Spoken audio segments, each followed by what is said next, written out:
All right, I'm going to make a summons tier list for the Oblivion remaster, but before we get started, I'm going to do a really fast version. If all you're looking for is the basics, what are some good summons to use? At apprentice level, the skeleton that you start with, if you pick conjuration as a major skill, is great because it's so inexpensive. The zombie is a bit more expensive, but because it's so much tankier, if you can afford it, it's worth it. By the time you get to journeyman at 50, the headless zombie is a great choice because it's so tanky, it has 83 health.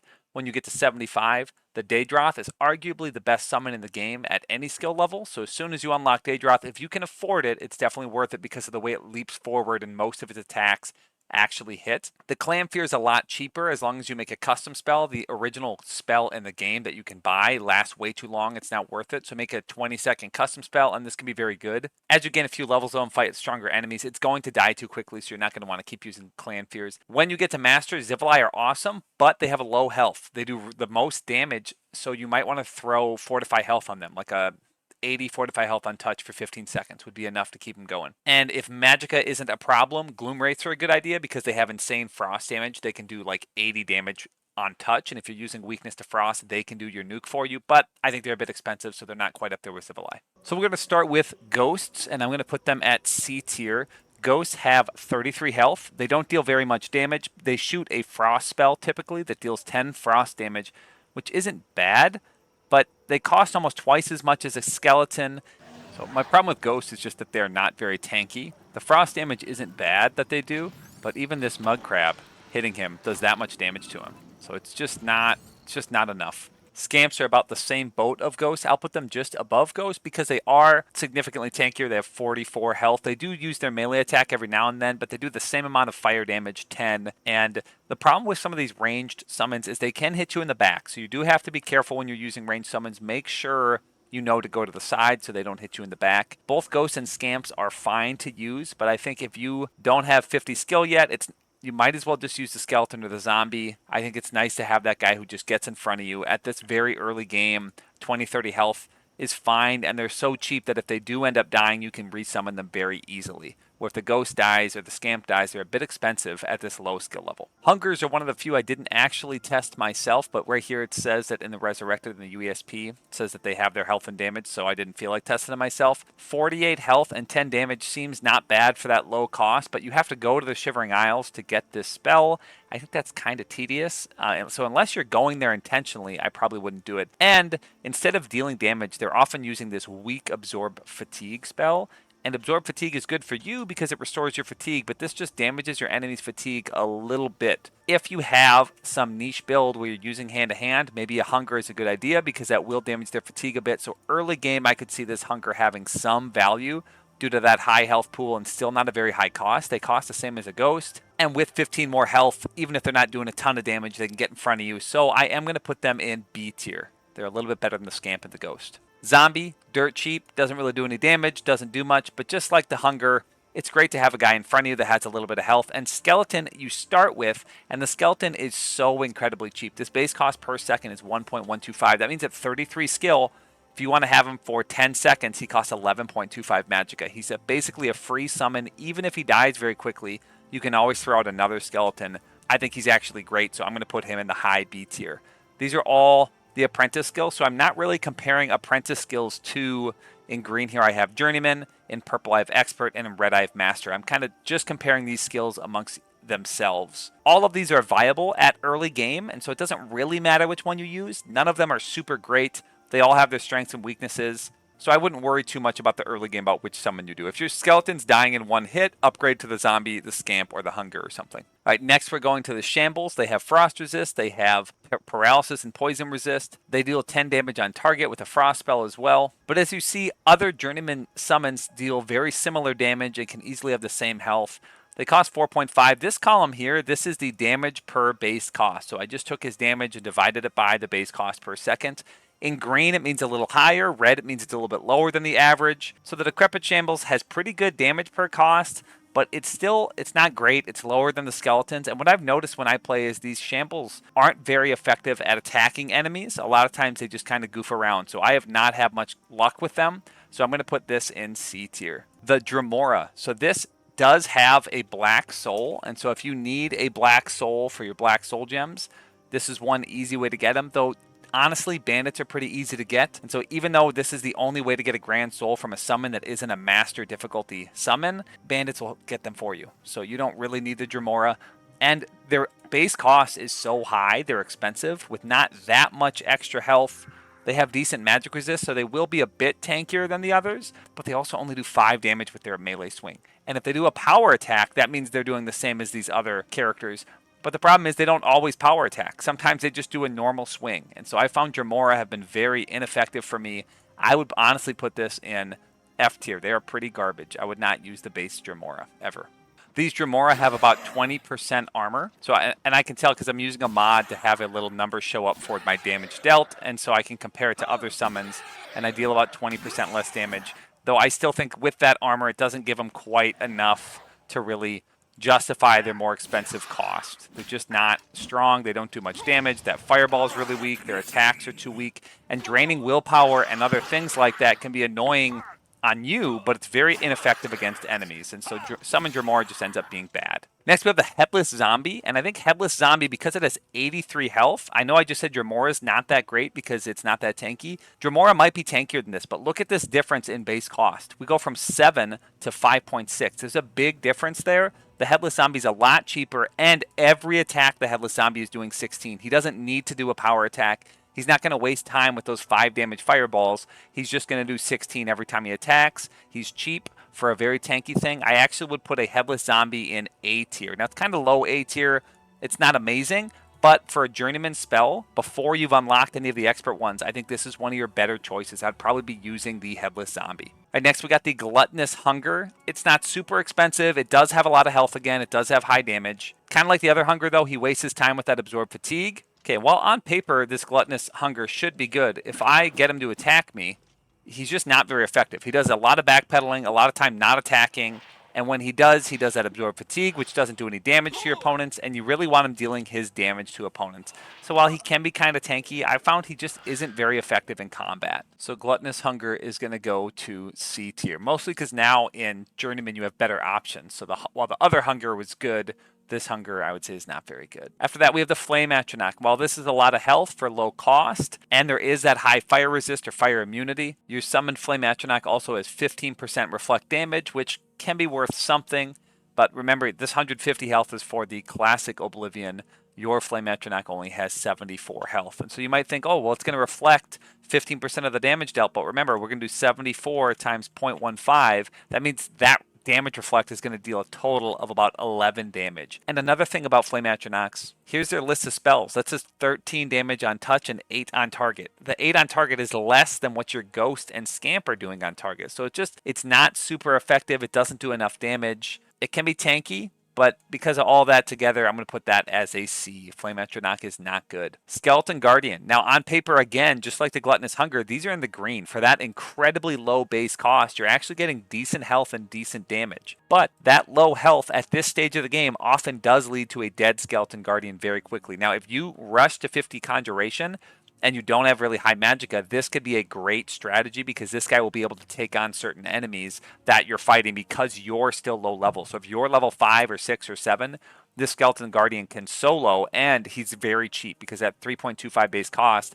is not very much. Remember, you can get 20 seconds there for 60-some magicka. It's not too bad. You're over 50 skill, so it's going to be more like 40 magicka. Ideally, by this point in the game, you will have unlocked custom spells, so you could get a 20-second Skeleton Guardian because the initial spell is 40 seconds. That's why such a cheap spell is in Journeyman, because the base one that you need to buy lasts so long. The Skeleton Guardian against a Mountain Lion will die too quick. As you see here, he's just going to die in a couple of hits. But if you do a short duration Fortify Health spell, you can give him a better standing chance. And so this Mountain Lion, while it is still tougher than my Skeleton Guardian, this is a cheap summon. And if I was helping him, it can make him last a lot longer. So a cheap summon spell with a decent Fortify Health spell is actually not so bad. Or if you have high alteration skill, you could do a good shield spell. So you got some different options there to keep your summons up and fighting a little longer to make him a better distraction.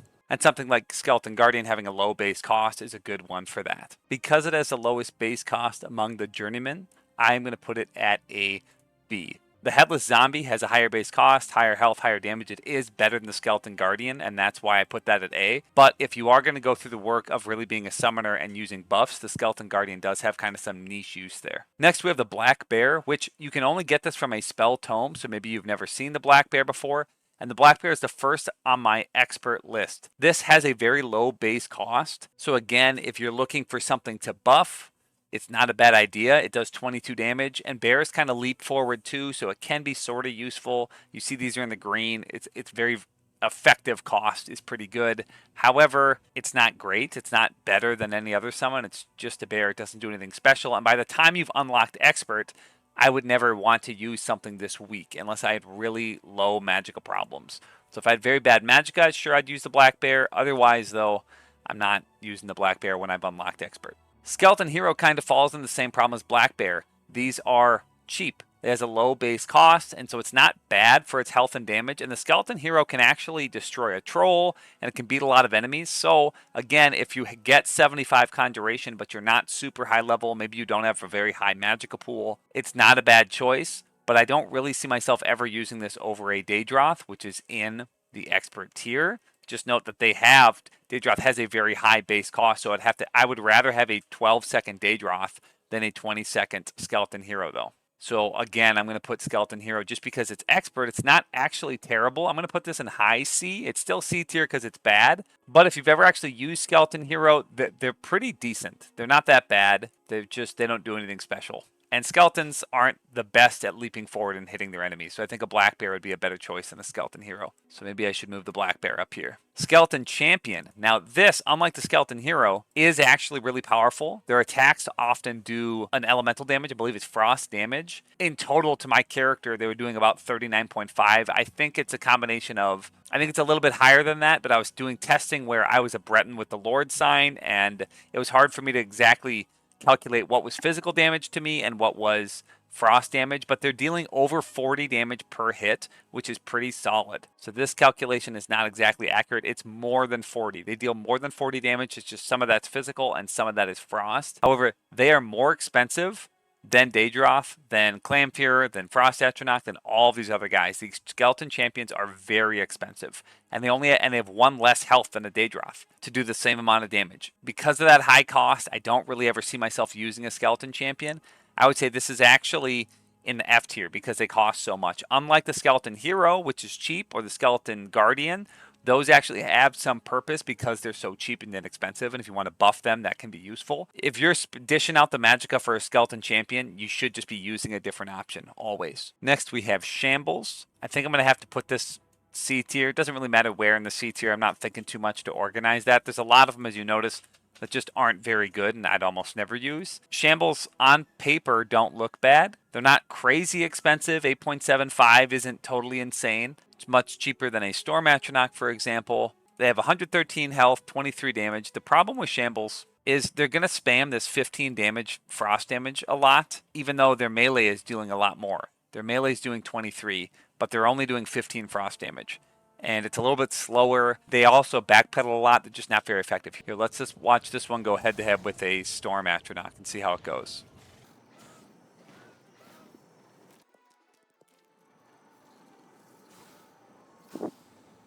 So even with the Storm Atronach being distracted by me, that's how little damage he took by the time that the Shambles ended. That's a 30-second summon. All right, we got the Clamfear next. The Clamfear is one of the good ones. I would put him as a high A. And Classic Oblivion Clamfear would be S tier for sure because they have double the health and 36 damage. But Clamfear received a dramatic nerf to their damage. They only deal 20 instead of 36 now, and they only have 90 health. So they just die too quickly when you're playing. They are good at attacking enemies. They leap forward with their attack, which is helpful. They have 20% reflect damage, which can be useful, though I think it's kind of overrated. It's not going to really hurt enemies much. And because of their low health pool, they're just not going to survive long enough to see that really do much to anybody. With all that negative said, they're very cheap, and the fact is they're going to leap at an enemy. So they will do some damage, and for a low magicka cost, I think dealing some damage is a very good thing.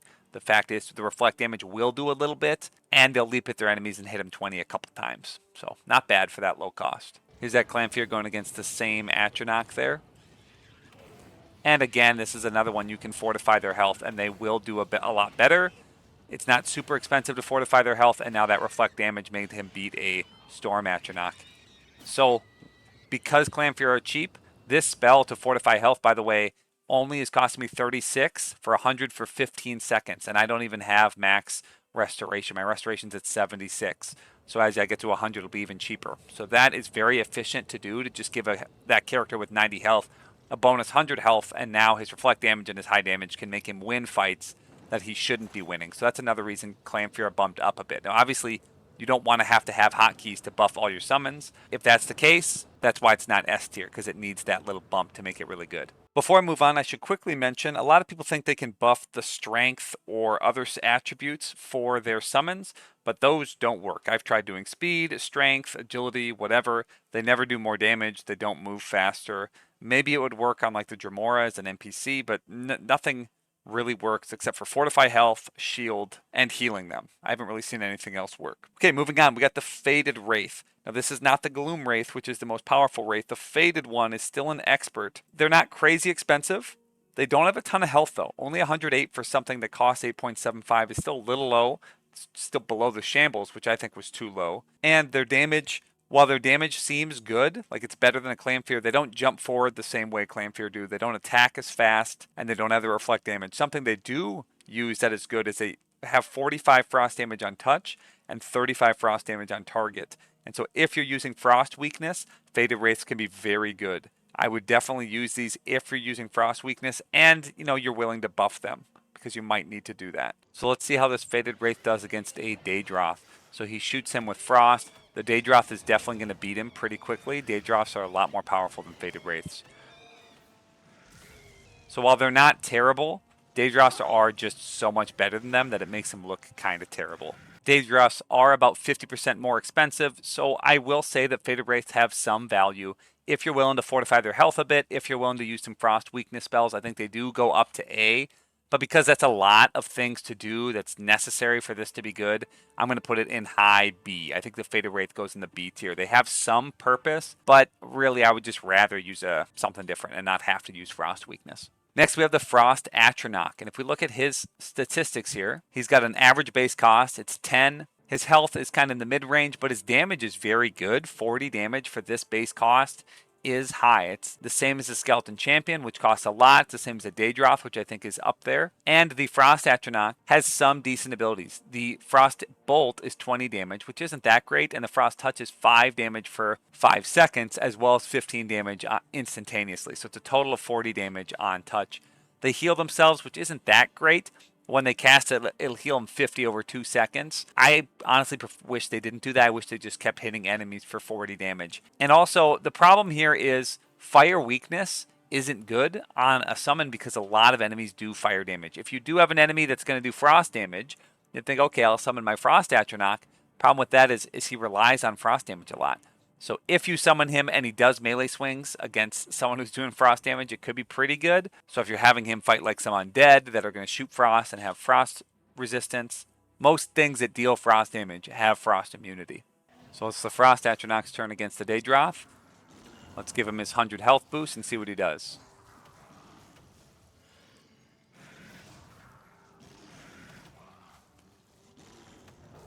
Yeah, so he kind of trades back and forth. He's not terrible. And the Daedroth does get that leap attack on him right as he's spawning. But I'm using 100 bonus health on the Frost Atronach. So Frost Atronachs aren't terrible. They're kind of that mid-range. Again, though, if I'm spending that kind of magicka, I'm not quite sure why you wouldn't just use the Daedroth himself. Because of that, I'm going to put the Frost Atronach right next to the Faded Wraith. They're about the same. They're both really niche. It depends on which one you prefer.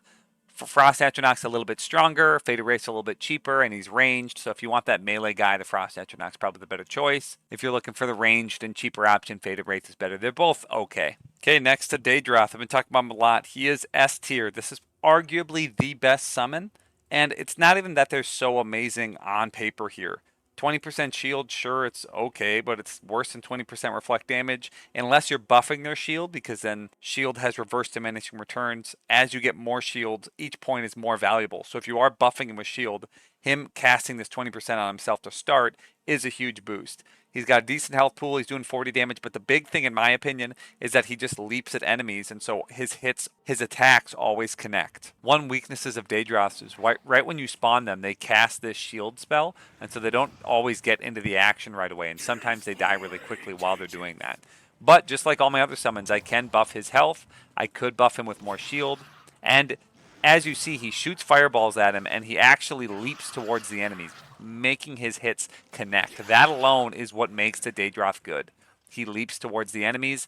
Other summons don't do that as effectively as the Daedroth, and that's what makes the Daedroth really effective. A quick aside about the Daedroth is that their health was not reduced as much from Classic Oblivion as other creatures. For example, a Frost Atronach in Classic has the same health as a Daedroth. In Classic, I would probably put these at B or A tier. They're not nearly as good in the original game, but in the remastered, Daedroths are probably at the top. Next, we have Spiderdra. I don't need to talk about them much. They're arguably the single worst summon in the game. They are very expensive. Spiderdra have a base cost of 19.5, which is almost the same as a Zivilai. Yet they do almost no damage. The most they're going to do here is 20 points from a shock, spell, or 16 points with their melee attack. This heal is pretty weak. It's not enough to keep them alive. Their poison spit is pretty weak. It damages attributes, which just doesn't really affect your opponents. And most importantly, they don't summon that Spiderling, which paralyzes people. So they don't really do anything. Spiderdra is your worst summon, so just don't ever use that. Last in the expert tier is the Ravenous Hunger. On paper, their damage is okay, but remember, compared to a Daedroth, which costs the same amount, they're dealing 26 instead of 40. They also don't do that leap attack like Daedroth do, so they hit less often, and they just absorb fatigue. So the only situation I could ever see, again, using any of these Hungers is if you're using hand-to-hand and you really want to damage their fatigue. As a summon, these use a damage fatigue spell, well, absorb fatigue, which at this point would now be for a total of 60 over 5 seconds. Still not a ton, but better than 0, I guess. So if you just care about damaging their fatigue, there is some purpose there, but I just think they still kind of suck. So I'm going to put them at a low C. They're pretty awful. Okay, now we are finally to the master skills. Okay, now we are finally to the master summons. All of these summons on the bottom here require 100 conjuration skill to learn the initial spell. And then if you want, you can make a custom spell with a different duration than the base spell. All of these enemies in the game scale, well, except Storm Atronach. But as your summon, they have set attributes. They have set statistics, so they don't scale.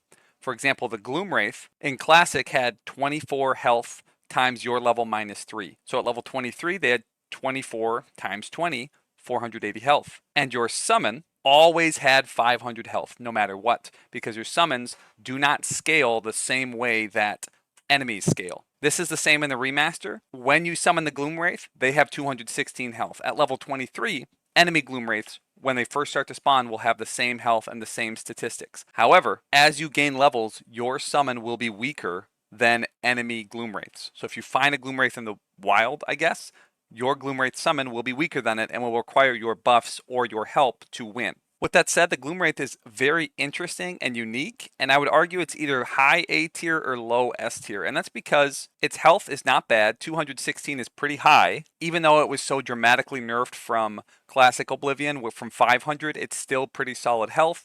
32 damage with its sword isn't great, but it has an 80 Frost Touch spell and a 70 Frost damage on target spell. Here's its total list of spells. This Absorb Health is pretty weak with the Burden. That doesn't really help you, so you hope they just spam their Arctic Blow and their Ice Bolt. Silence of the Grave silences enemies, which isn't worthless. Really, the Gloom Wraith shines if you are willing to use Weakness to Frost again, because you can double or quadruple these damaging effects, which is one spell. 100% Weakness to Frost and Magic will cause this Arctic Blow to deal 320 damage. As I'm assuming you know, summons are not affected by difficulty, so that 320 damage would one-shot almost every enemy in the game, and so that does make them pretty useful. The reason they're not at the tippy top and they're not the best is they don't always cast the best spell you want to, and this base cost here. They have a base cost of 26 per second. At max skill level, spells cost 1/5 of that base cost. If we fill this in, every second at 100 skill, the Gloom Wraith costs 5.2 to summon. That means if you want a 20-second summon, well, it's equal to this times 20. So it costs 104 Magicka. This is the cost of these summons for 20 seconds. Gloom Wraith costs over 100 Magicka for only 20 seconds, which is not very cheap. It's expensive, but it is not prohibitively expensive. So a Gloom Wraith against a Frost Atronach can deal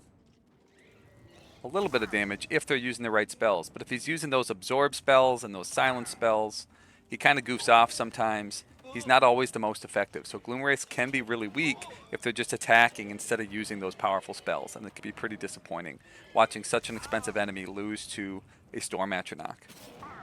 The best use I've gotten out of a Gloom Wraith is first putting up a weakness and having a very short duration Gloom Wraith so it doesn't cost so much magicka, because typically he starts with his spells.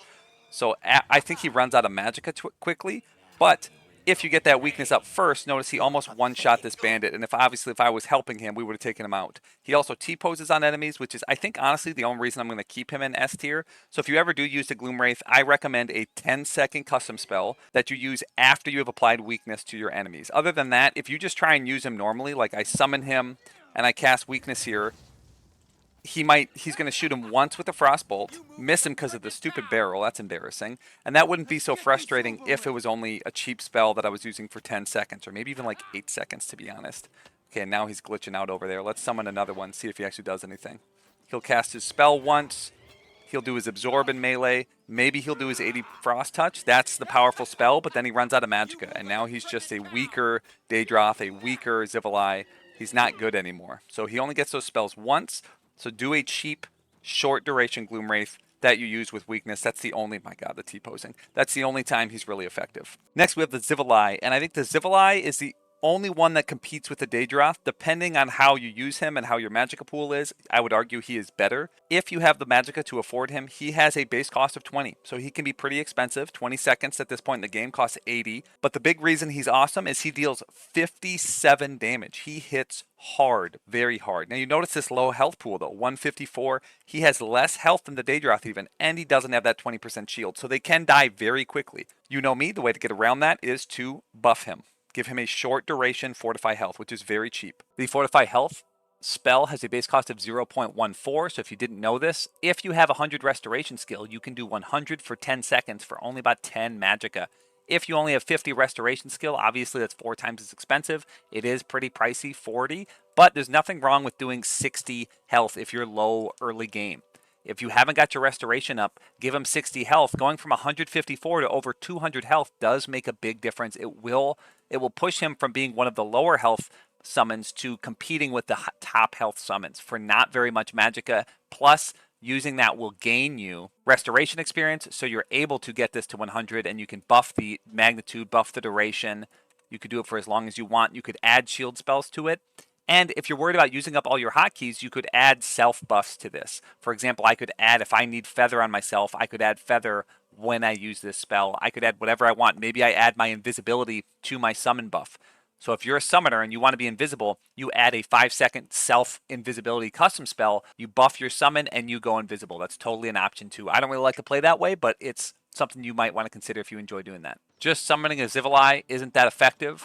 They might cast their spells, they might hit enemies effectively, but sometimes he misses with his spells. If you don't have any weakness spells up, they don't hit that hard, and really he's just not that strong. His big weakness is his health. He got lucky there. Plenty of times he will miss with his spells, and they have stunted magicka, meaning if he's not getting spells absorbed, he will stop casting his spells and only rely on his melee damage. So his spells can deal 70 or 80 damage, which is pretty solid. He just doesn't have a lot of health. If I was fighting 2 enemies, he would probably be dead here. All right, let's see how he does one-on-one against a Daedroth here. I'll go invisible. Of course, that will break his UI. Dang it. Come on. Not the best test for obvious reasons, but he killed it pretty quickly. The point I really wanted to show was that he does heavy damage, not so much that he can beat a Daedroth. So that spell absorption, while it is nice, it can absorb your own buffs to him, but that 57 damage, that's really what you see where he just kind of wrecks enemies. He just does a lot of damage.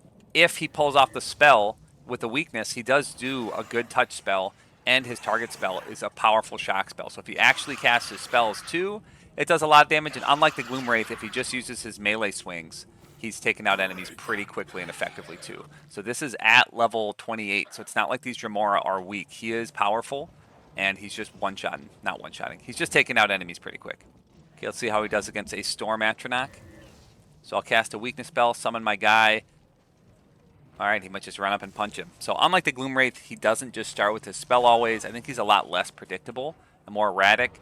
But sometimes he casts spells, sometimes he runs up and punches enemies. That high damage, though, makes him really good. And if you're worried that he's not tanky enough, you can cast a spell. If you see that like buff thing appear underneath him, that means you know it worked.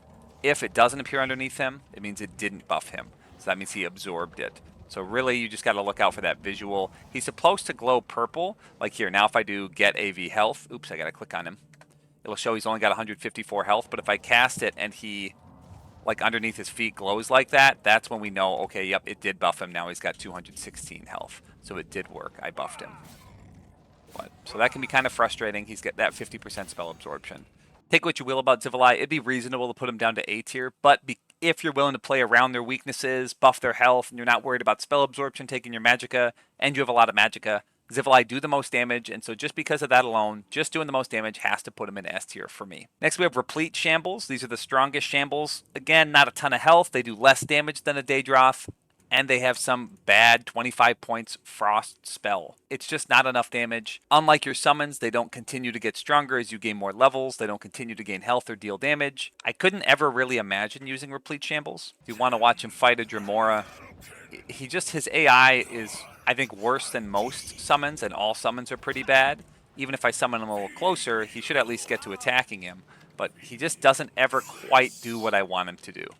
And I can buff his health, sure, he got that health buff, but he's not doing anything. That's the problem here. And like, yeah, it's an archer, but come on, man. Like, this is just rough. And maybe you've had more success with Replete Shambles. I never have. I kind of watch him flail around and fail forever.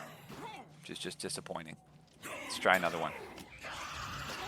Where you saw the Zivalai actually killed both of these guys without my help. He caught up to him, he walked up to him, and he smacked him. So maybe it's their movement speed, maybe it's just that they don't leap forward like the Daedroth.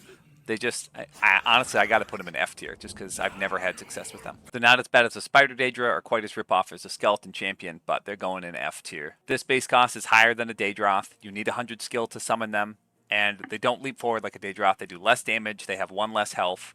There's just no advantage to them over a Daedroth ever in any scenario. Not their effectiveness, not their spell cost, nothing. They're just objectively worse in every single way. Next, we have the Storm Atronach, which I find pretty interesting. I'm going to put the Storm Atronach in a low A. They're not great, but they are pretty tanky. With 15% reflect damage and almost 200 health, combined with this low cost. These cost about the same as a Daedroth, though the non-custom spell that you buy is very expensive because it lasts a long time. That's the reason they're in Master, not because they have a high cost. So you could make a custom spell with a lower cost. One thing you should know about them is that they don't have that shock resist that normal Storm Atronachs do. So that's kind of disappointing. But their spells do 30 shock damage. If you're willing to do a shock weakness, 60 or 120 if you're doing the with magic isn't bad. They're fairly tanky. And unlike a Gloom Wraith, they cost less than half of what a Gloom Wraith costs. So they do have some purpose there. If you want to get a body in front of you that does some reflect damage, that has decent health, I would do the Storm Atronach. It's not great, but they can be useful. Let's see how he does compared to that Replete Shambles did against these guys. I could buff his health. He's just going to hit him with shock damage. It's just not a ton of damage is the problem. So you could use some weakness. And at least when he gets to him, his physical attacks aren't super weak, but he's more useful because he's tanky. I would only really use the Storm Atronach as kind of a distraction. Okay, this Blood Fountain has been stopping all my summons way too well. Everyone's AI is just totally failing today. So he's not terrible. He just doesn't do enough damage. So really, if you're looking for a tank that's not expensive, this guy's pretty good. He has less shield than the Daedroth, but he's got that reflect spell, and he costs the same. He's not as good as the Daedroth, though, because I think the Daedroth also does good damage. Okay, next we got the Dremora Lord. The Dremora Lord is not nearly as bad as the regular Dremora. He's not crazy expensive. He costs about as much as the Replete Shambles, more than a Daedroth. He power attacks for quite a bit. So if he's only doing his normal swing, it's very low, but he seems to do it less than the regular Dremora. And when he does cast a spell, it's not nearly as embarrassing. He has a lot of armor and a lot of magic resist, so this guy's actually very tanky as well.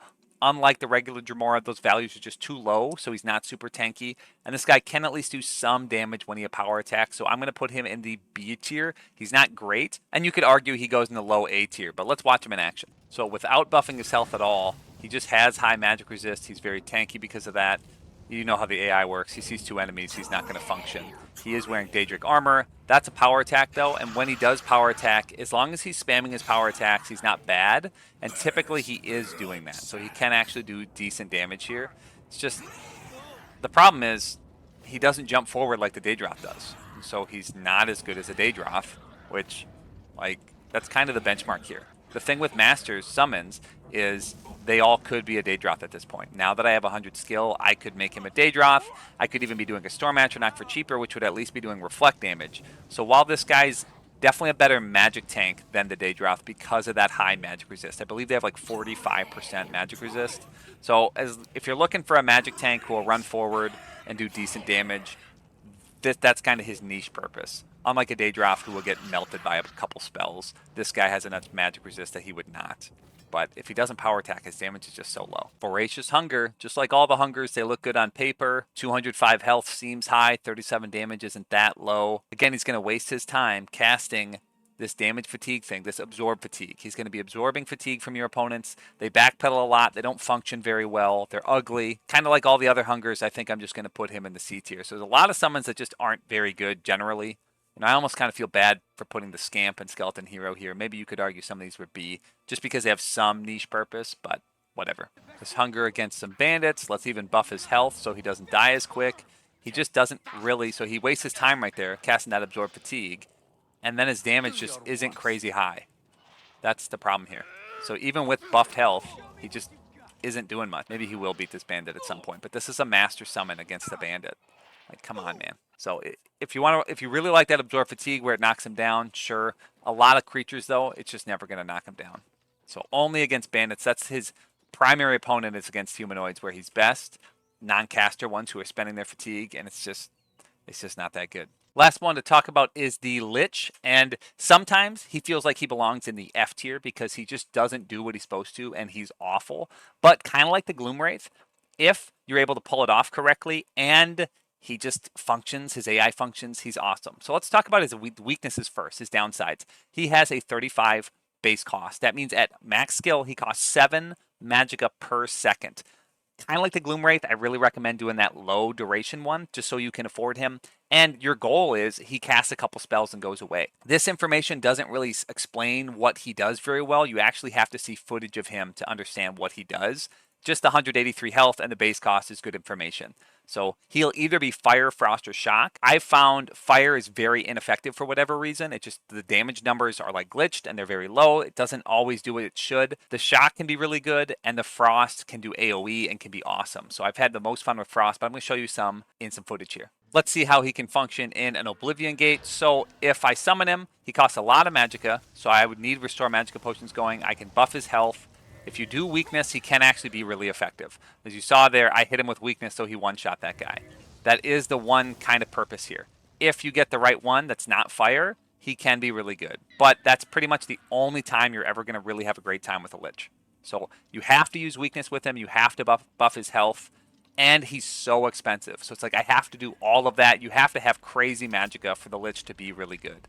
But fact is, if you pull all that off, you get the weakness going, and you hit him with the weakness and it's all timed right and he's not just goofing off or like spamming crap that doesn't do anything, he can do a lot. So one-shotting a Dremora just because you hit him with one weakness spell is actually really nice. So it's hard to say what tier he should exactly go in because sometimes you spend a boatload of magicka and he just doesn't do what you want. So again, like the Gloom Wraith, you're doing a custom spell with a low duration there. To wrap up, this is not the most important lists, like where each one goes. The ones on the bottom are terrible, and the ones, well, probably these top 7 are all viable and pretty good. The ones in the middle, if you want to use them, they'll do fine. I just don't really like them. This is honestly more subjective than it is objective, but these top ones can all be really effective, and I've just never seen these bottom ones be successful. Maybe the Skeleton Champion, but he's so expensive, and there's just better options, so he's terrible. All right, that's all I got. Baby's crying. Thanks for watching.